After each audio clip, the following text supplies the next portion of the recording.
Now, the true wireless earbud market has absolutely exploded and gone crazy in 2019. We're getting fresh launches pretty much every single day. Manufacturers are churning out these things faster than Ed Sheeran churns out radio-friendly pop dirge. And of course, Apple has just launched this latest version of the AirPods, the AirPods Pro, and they pretty much kickstarted the whole thing with the original AirPods. But hold fire, because Huawei has just launched its own rival version, the Huawei...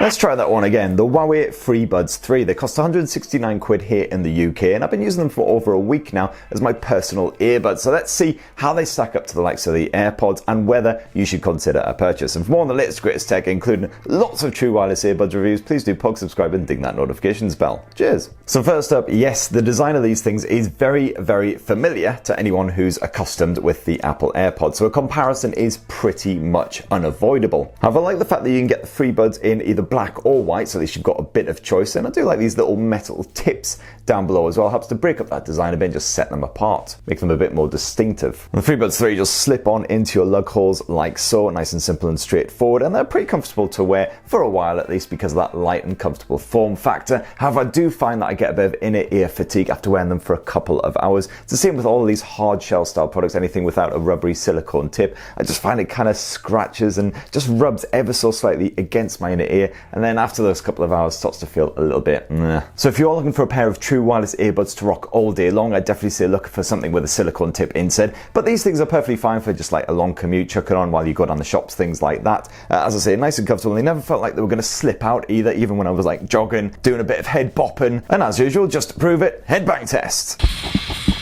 And I've just got to wait for the world to stop spinning. And the good news, if you do a lot of jogging or moshing, or you simply want to wear them out in the rain, the Huawei Freebuds 3 are fully IPX4 water and sweat resistant. Now, pairing up the Huawei Freebuds 3 to your smartphone is a piece of pie thanks to the handy little side button, which is really incredibly hard to make out here on the side of the case. However, to really make the most of the Freebud 3 functionality and unlock all of those great features, you'll need to download Huawei's AI Life app. It's not available for iOS devices, unfortunately, and it is available for Android, but not via the Google Play Store. You'll actually have to download it via the internet. Huawei will provide you with a QR code for fast access of that though, so no worries at all. So one of the features that you can play around with on the Freebuds 3 inside of that AI Life app is the touch controls. Both bud supports a double tap control. By default, the left bud will turn on the active noise cancellation or deactivate it if it's already on. The right one will stop playing a track if nothing's playing at the moment, and then skip to the next track if you double tap it again. And I found that like basically all true wireless earbud touch controls, first couple of days seemed a bit iffy, didn't seem to register all of my taps, so once you get the knack of it, it's absolutely fine, works pretty much 100% of the time. It's a quick double tap near the top of the bud and it does what it needs to. It's all about the firmness and the direction. Once you got that nailed, works a charm. Only double taps are actually registered as touch controls, or single taps and triple taps do absolutely nothing. Quite glad that single taps aren't registered, to be honest, by the Freebuds 3, because sometimes just when you're pulling the buds out of your ears, sticking them back in again, that registers as a tap and then they start playing music, skipping tracks, all kinds of stuff. So yes, it is quite limited compared with some rivals, but it does work nicely. And also when you pull out one of the buds from your ears, it will stop playback automatically. So if you do need to chat with someone, just pull the bud out, have a natter, and then stick it back in again. The music will resume. Great stuff. And as I mentioned before, you can actually configure the touch controls from within the AI Life app. All you've got to do is give that a quick tap and then go to shortcuts. And as you can see there, you can have a bit of a play around. So I've actually changed the right buds to play/pause my music rather than skipping a track. You can also have it wake your voice assistant, do whatever you want, or just simply turn off the touch controls at all if you'd rather have them disabled. You can also check out exactly how much battery life you have remaining, as you can see there, and also play around with the noise cancellation feature, which we'll touch on in a second. Now, I found that the Bluetooth 5.1 connection was absolutely fantastic here on the Freebuds 3. I could basically leave my smartphone in any room in the house and wander around freely, even go out in the garden, and that connection would stay strong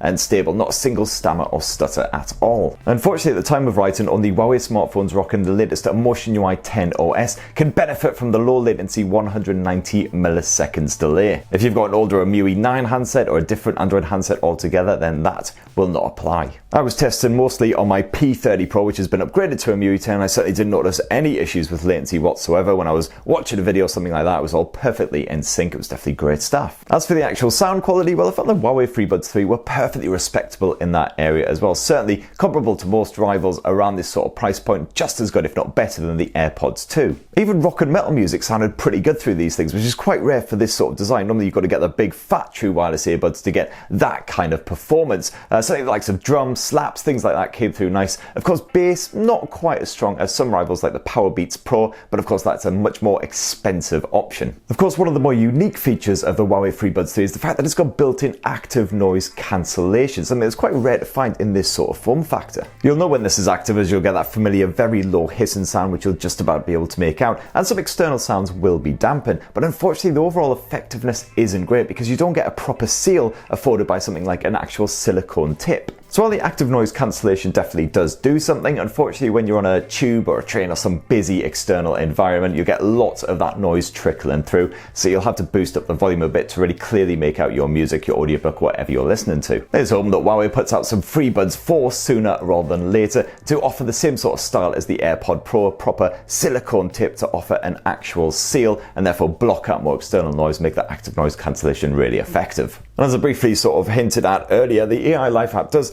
offer some customization for the noise cancellation via the form of this funny little dial. It doesn't actually have any markings on it or anything, so I'm not entirely sure what it does. Basically play around with it, definitely does something, because sometimes you hear your voice a bit more clearly than others, but to be honest, I've tried it on every single degree around this full 360-degree rotation, and it still doesn't seem to do much for train noises, tubes, things like that. As for the battery life, with the Huawei Freebuds 3 in there and the active noise cancellation off, you'll get around 4 hours of use, probably about 3.5-ish with it. So that's not fantastic compared to a lot of true wireless earbuds. For instance, the Edifier TWS 5s, which I just reviewed, offer double that on a single charge. And I really do like the sexy little charging case that Huawei gives you with the Freebuds 3. When your wireless earbuds do need a recharge, just basically shove them in there. You get that nice magnetic connection, holds them in there nice and solid, and as you can see, you get an actual little LED on the inside there which tells you when the Freebuds are charging and also when the charging case itself needs a refuel. I found I got roughly 4 full recharges from the case before the case itself needed a recharge as well. It's Type-C USB compatible and it also supports wireless charging as well. So if you've got something like the latest Huawei premium flagship phones, you can do a bit of reverse wireless charging with those. Just slap this on the back of them and it'll power back up. So there's my full review of the Huawei Freebuds 3 after just over a week of use. As you can see, a pretty solid competitor to the likes of the AirPods 2, but unfortunately that active noise cancellation doesn't